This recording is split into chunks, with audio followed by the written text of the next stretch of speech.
Yesterday we talked about how so many different retailers across the country are getting desperate and they're starting to lower their prices to try and lure their customers back in. You have fast food places doing this as well because people are just not spending like they were before, and the people that are either have a lot of money or they're putting it on credit, guys. And so the problems just keep getting exacerbated here because right now small businesses are in crisis as well, as many more of them are unable to pay their rent. And I want to thank Steve for sending this story to me. Steve always sends me a ton of stories and I appreciate every single one of them, even if I don't use them. But this is bad, guys, because right now restaurant owners are saying that 52% are unable to pay their rent next month, okay? And that was back in April. So you could see a lot of restaurants closing down in the near future with statistics like this. But this is a problem across all small businesses, but restaurants are suffering arguably the most right now. They say that small businesses in the science and technology sector are saying that 51% of them wouldn't be able to pay their rent next month, and 49% of owners of beauty salons couldn't pay their rent next month, and 48% of gym owners couldn't pay their rent next month. I mean, these are alarming figures, guys. I don't know if these businesses have landlords that are going to be willing to work with them and put them on a percentage of sales type of agreement moving forward to keep them occupying the space or not, but this is bad. This is thousands of businesses across the country that could potentially be closing later this year if they can't pay their bills. And once again, I will ask this every time these stories come up, is I challenge you to tell me how this is a sign of a good economy, guys. 50% of small businesses not able to pay their rent next month, that is not a sign of a strong economy, no matter which way you slice it.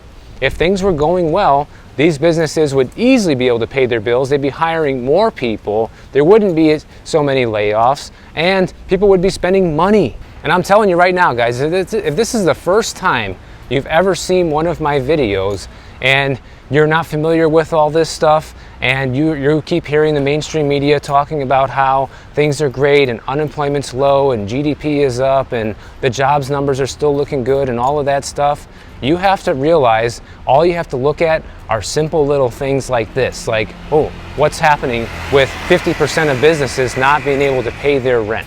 You have to realize that's not a good sign. You don't have to know all the statistics about the economy to be smart enough to realize that. And this is a major problem for the economy. You know why? Because small businesses employ about half of America's workforce. So if half of small businesses are having a hard time paying their rent and there's a good percentage of them that might go under, well, guess what's going to happen? Unemployment's going to skyrocket and they won't be able to deny this recession any longer. And I've said before, guys, this is not something I want to happen. But unfortunately, it's something that will be necessary to happen in order to have anything come back to some sort of equilibrium, because things got way overheated for way too long, and this is the only way back to normal if we ever see normal again. So if small businesses take a major hit, the entire economy takes a hit, because the U.S. Chamber of Commerce, they estimate that small businesses represent about 43.5% of American GDP. Now I realize that some businesses are just destined to fail because they either don't sell a valuable product or service, or they're selling something that people don't need in a bad economy like this, and sometimes you just can't make that work. But businesses that are essential should be having no problem right now surviving. But people are even cutting back on essentials too, because maybe instead of buying 30 items from the grocery store, they're only buying 20, because that same amount of money only buys 20 items instead of 30 like it used to. And so this inevitably shrinks profit margins for these businesses, even if they still have the same sales and customer volume coming through as before. When you ask, well, what does it mean when things got overheated during the pandemic? Well, this is a perfect example of it right here, because there's a study out showing that credit scores got artificially boosted during the pandemic, and now many of these people can't afford to pay their bills, okay? Because this is something that the government pointed to. Well, look at that, you know, after the stimulus, people's savings rates went up, the credit card balances were getting paid down, and people's credit scores started going up. But yeah, that was all temporary because people got a bunch of money that they didn't work for. But now credit scores have started to level out and even started to inch back down now that more and more people are going heavier into debt. Because even if you pay your bill off on time, in case you don't know, the more of your available credit that you use, then that will automatically drag your credit score down. Even somebody like me, like I have a lot of different credit cards and almost none of them have a balance except for the couple that I use each month to pay things and just pay off the bill each month. But if I have a heavy spending month and I don't pay off the bill early, okay, and I let it go to its full term and pay off the bill when it's actually due, that will actually lower my credit score anywhere between 8 and 15 points, guys. I've seen it happen over and over again. Even though they know I'm gonna pay my bill, they still look at this as a higher risk and your score will go down. But back in 2020, we had people flush with cash, you know, they were benefiting from low interest rates, you know, credit was abundantly available as they were throwing out every single type of stimulus program you can imagine. And this led to people having artificially higher credit scores. But what this really did, this is such an excellent point, I'm so glad I read this story. It artificially made lenders that gave out loans to these people think that they were more credit worthy than they really were. Because they're looking at their credit score right now, not what it was a year or two before the pandemic, to see how credit worthy they really are. And so people got loans that they probably shouldn't have gotten. You can definitely throw mortgages in that category as well. And you can see by this chart, guys, going back to 2008, you know, credit scores were abysmally low after the GFC. You know, it sunk all the way down around the 670 range or so on average. And then it shot all the way back up to 715 or so near its peak in 2023. But now it's starting to come back down again. Remember, this data is lagging by about a year, so it could actually be much lower than this right now. Right now you have 30-day past due loans at above 16% in March, which is up 6% from just 3 years ago, according to Bank of America. So that is a huge increase in the amount of delinquencies for people's debt payments. Bank of America, they're just coming out and flat out admitting that, you know, these headlines about a bad economy are right, guys. All these things that we're talking about here on the channel isn't nonsense. This is just a reflection of reality. It's not scare tactics. It's not negative. It's just real. Okay, they say that the headlines are right, that all the news reports that are pointing to deterioration in auto loans and other forms of consumer credit, we're starting to see the weakness now for several quarters at Bank of America. So Bank of America is a bank and they are a creditor that is owed money by a bunch of people, and they are flat out confirming that things are not good right now. They're expecting delinquencies on all forms of debt to continue to march higher in the coming months as well. If you take a look at this chart here, you can see how much payments have increased on subprime auto, prime auto, and personal loans since 2019, guys. The payments have gone up pretty substantially. Even for subprime, you're talking about $130 more a month. All right, for prime auto loans, it's like $100 more a month. Personal loans have exploded over $120 more a month. So a lot of this consumer debt actually gets packaged up into bonds that companies like Columbia Threadneedle, they handle the management of these bonds.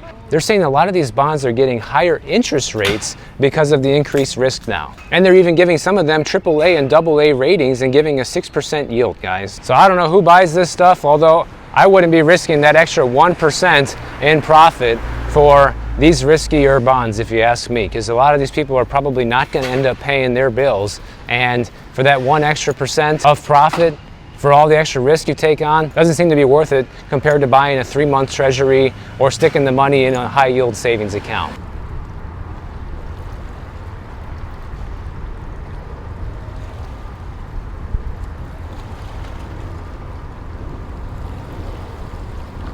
Do you get a ton of spam emails in your inbox? Or what about those weird text messages that you end up getting saying, hey, how's it going, or whatever, from somebody you have no idea who it's from and a number you don't recognize? You know how they end up getting that information, guys? It's because of data brokers. So data brokers are companies, there's literally hundreds of them out there that exist, that get your information from different websites on the internet and they sell it to people to market to you or sometimes even have bad intentions. They don't really care what people do with your information as long as they make money selling it. And this is exactly why I have partnered with Delete Me, which is a subscription service that will remove your personal information that's being sold online. I have personally used this myself since the beginning of the year, and they have literally removed my personal information from dozens of different data brokers across these websites, and I have actually seen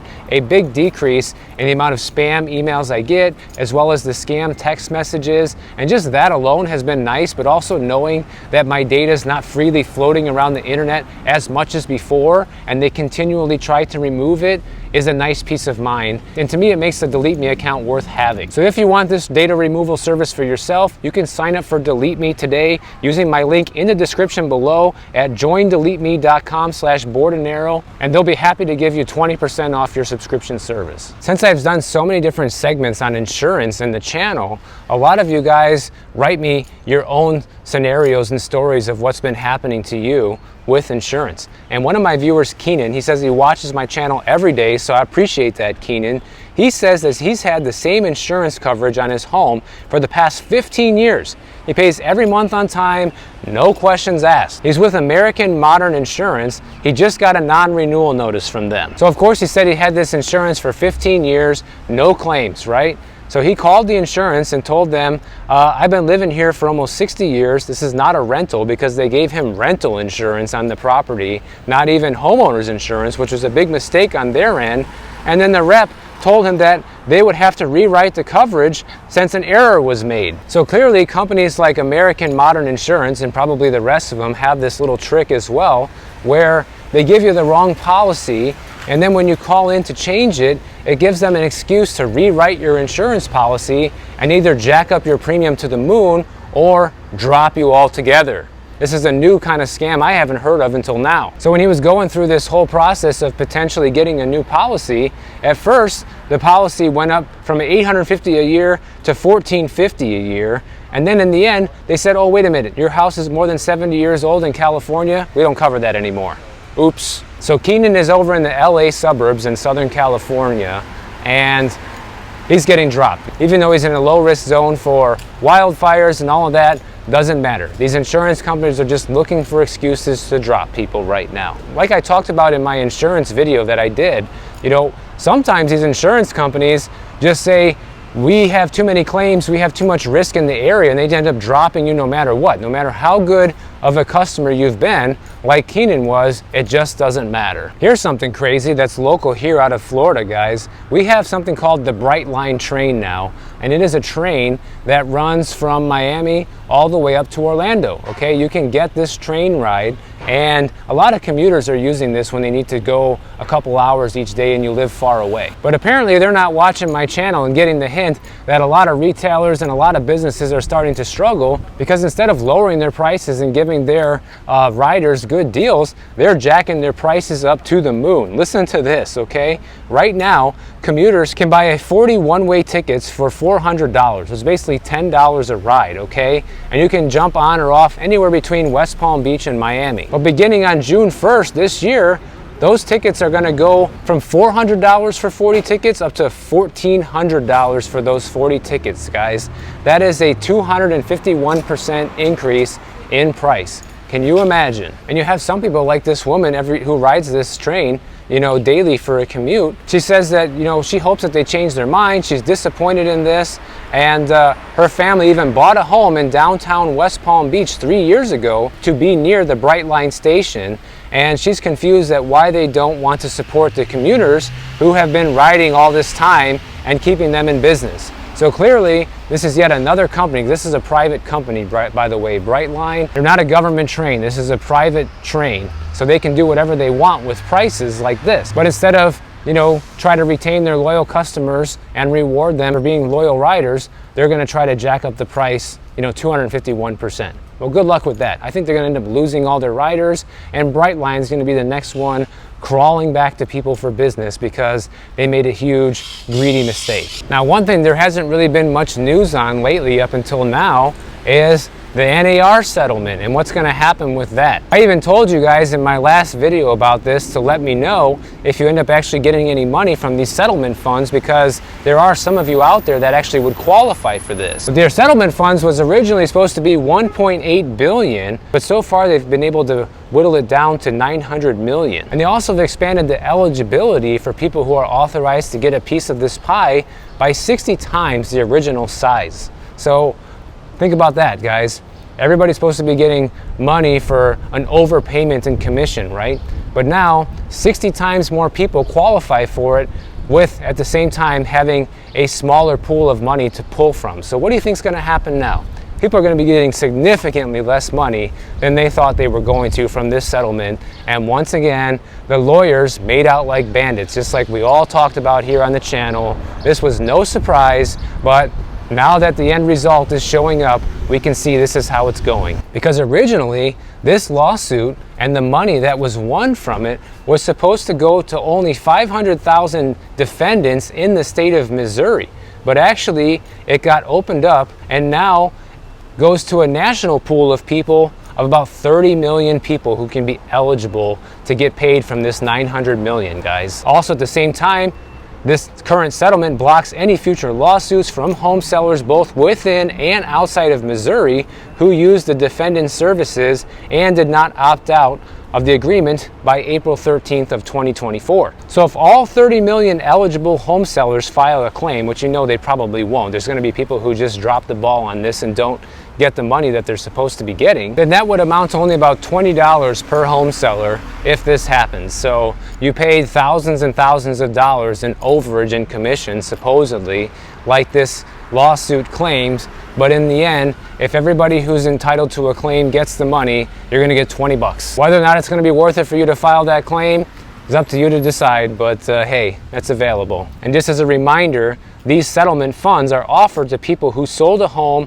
on a qualified MLS between April 29th of 2014 and February 1st of 2024. And some more restrictive dates may apply depending on the MLS that your home was sold in. Everybody kept saying how this was a huge win for home sellers, and it was a huge win for, kicking people out of the real estate industry, and it's gonna, eliminate these buyer commissions and all of this. And honestly, guys, I think this really isn't gonna do anything in the end besides make it so that a bunch of lawyers got rich, and a lot of home sellers are saying they're still going to be willing to pay a buyer's agent commission anyhow. After all, it's always the buyer's agent most of the time that brings you the actual buyer of your home. The listing agent just puts it on the MLS and fields some phone calls and does some showings. So that's why they have those services out there where you can put your house on the MLS for $400 and pay the commission of 2 or 3% to the actual buyer's agent, the person selling your home. To me, this is just more proof that we're in this hugely litigious society, that people just want to sue when they feel like they're entitled to, and sometimes they get lucky and they win in cases like this. But in the end, it's not really going to resolve the problem and the goal of what they were suing for to begin with. Don't believe the lies. There's a lot of businesses that are hurting right now. If you're one of those businesses, let everybody know in the comments so people can get a dose of reality that are still living on the pandemic euphoria. So let us all know. And if you guys enjoyed this video, make sure you subscribe to the channel. And if you don't want to wait for my next video to come out, check out this one on the screen right over here, and I'll see you in the next one.